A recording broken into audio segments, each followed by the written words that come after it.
सलाम everyone and welcome back to Gol Roti. अब तो मैं ये बोल ही नहीं सकती कि आप लोग मुझे वेलकम कहो, क्योंकि मैं अरसे बाद आई हूँ। मेरा तो शायद ये बन ही गया कि मैं कभी हूँ मैं कभी नहीं हूँ, लेकिन आई एम सॉरी। मैं कोशिश करूंगी कि मैं आपसे रेगुलर रह सकूँ। आज ना मैं एक बहुत ईजी डेजर्ट बना रही हूँ और इसका नाम है लेमन आइस बॉक्स पाई।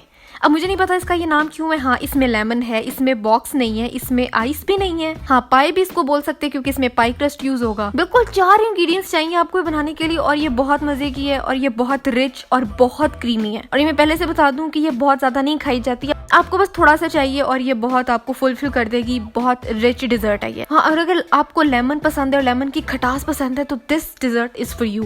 तो चलें जी, रेसिपी शुरू करते हैं। सबसे पहले लिए जी हमने हमारे बिस्किट्स। ऑफ कोर्स आपने बहुत याद किया बिस्किट्स वाली रेसिपी को, आई नो, इसलिए मैं इनको वापस लेके आई हूँ। इससे हम क्रस्ट बनाएंगे। मैंने 200 ग्राम बिस्किट्स लिए हैं। इसको हमने चूरा कर लेना है। अब चूरा कैसे करना है? हाथ से करो, बेलन से कूट के करो, दीवार पे मार के करो, आई डोंट केयर, चूरा कर लेना है। मैंने जो है वो फूड प्रोसेसर में डाल के इसको बड़े अच्छे से फाइन पाउडर बना लिया इसका। और नहीं, ये वीडियो कैनवुड ने स्पॉन्सर नहीं की, काश की होती। कैनवुड वालों अगर देख रहे हो ना, वैसे तो नहीं देखोगे, लेकिन अगर देख रहे हो तो यार प्लीज इधर भी जरा नजरे करम फरमाइए। इस 200 ग्राम बिस्किट की मिट्टी के अंदर ना मैंने डाल दिया आधा कप पिघला हुआ मक्खन, क्योंकि जी हमें क्रस्ट बड़ा अच्छा से चाहिए, जो कि टूटे नहीं, जो कि गिरना ना शुरू हो जाए। बड़ा फर्म क्रस्ट चाहिए हमें, तो इसमें ना आधा कप मक्खन डाल देंगे। इसको बहुत अच्छे से मिक्स कर लेना है।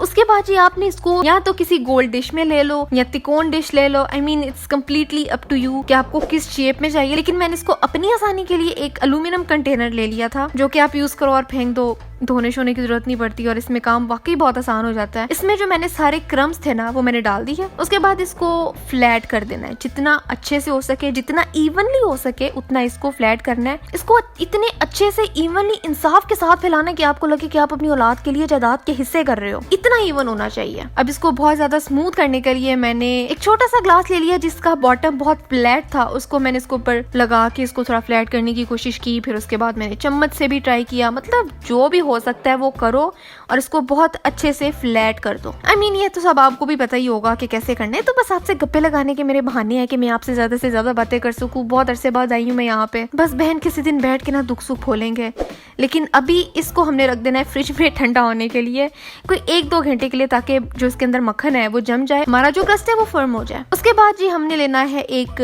बड़ा प्याला और उसके अंदर हमने डालना है कंडेंस्ड मिल्क। 2 टिन जो रेगुलर साइज के और 1 टिन जो होगा वो 14 आउंसेस का होगा। अब देख लो यार, उसको गूगल पे कन्वर्ट करके देख लो कि 14 आउंसेस कितने मिलीलीटर या कितने मिलीग्राम बनते हैं। कुछ खुद भी कर लिया करो ना यार प्लीज। इसके अंदर जो लास्ट इंग्रेडिएंट है ना वो जा रहा है लेमन जूस। 3/4 कप हमें चाहिए।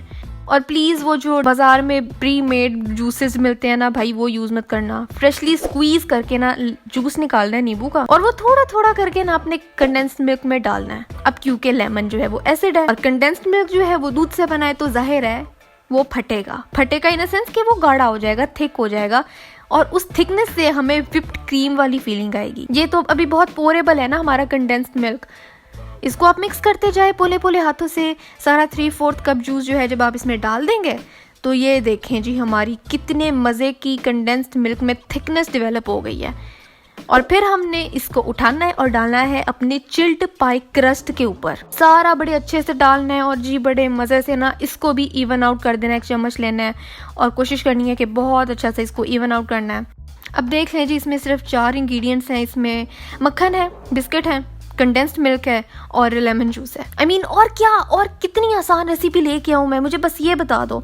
ये रेसिपी ना वैसे मैंने ईद पे अपलोड करनी थी, लेकिन मेरी सुस्ती और मेरे खराब मूड की वजह से मैं ला नहीं सकी। अब क्योंकि हाजिर है तो प्लीज यार इसको जरूर ट्राई करना।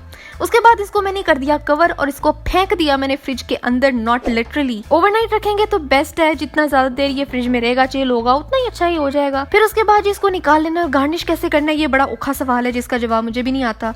तो मैंने क्या किया, जो बिस्किट के क्रम्स थे वो मैंने साइड पे पेंडुओं की तरह लगा दिया। प्लीज मेरे से बेहतर डेकोरेट करना, प्लीज मेरे मोबाइल को इग्नोर कीजिए। पता नहीं बीच में कैसे घुस के आगे बैठ गया ये, हालांकि मैंने इसको मुंह भी नहीं था लगाया। उसके बाद जी एक छुरी लेनी है बड़ी तेज तरार और उसके बाद जी इसके पीसेस काट लेने हैं। ये बहुत इजीली कट हो गया था क्योंकि इसमें कोई सख्त चीज तो है नहीं। सारे का सारा बहुत मिल्की और क्रीमी कंडेंस्ड मिल्क है। इसके पीस काटने हैं और जी बड़ा केयरफुली उसको उठा के सर्व कर देना है। एंड बाय द वे ये जो स्लाइस मैं काट रही हूँ ना, ये भी बहुत ज्यादा है, ये एक बंदा नहीं खा सकता, इट्स टू रिच। तो जो ये पूरी रेसिपी है ना, इसे आप इजीली कोई 10 लोग तो फीड करवा ही सकते हो, बहुत इजीली 10 लोग खा भी सकते हैं, क्योंकि बहुत रिच है, बहुत क्रीमी और बहुत मजे का है। अगर आप चाहो तो रेसिपी हाफ कर लो, 1 कंडेंस मिल्क का टिन लाओ, 100 ग्राम बिस्किट का क्रस्ट बना लो, 1/4 कप मक्खन डाल लो और 1/3 कप इसमें लेमन जूस ऐड करके पहले थोड़ा बना के उसको चेक करो। तो ये बहुत ईजी है, इसको आपने जरूर ट्राई करना है। और इसकी पिक्चर मुझे इंस्टाग्राम पे दिखाना है। आई एम रियली सॉरी, मैं इंस्टाग्राम पर भी एक्टिव नहीं थी। I am really sorry for that. मैं अब से इंशाल्लाह रहूंगी। और आज के लिए बस इतना ही था। मेरी लास्ट रेसिपी ये रही। यहाँ देखो, सब्सक्राइब यहाँ करो, मेरा पहला चैनल है सनस बकर, उसको भी सब्सक्राइब करो। अगली रेसिपी कौन सी होनी चाहिए मुझे भी बताओ, और मैं मिलती हूँ आपसे अगली वीडियो में एक नई रेसिपी के साथ।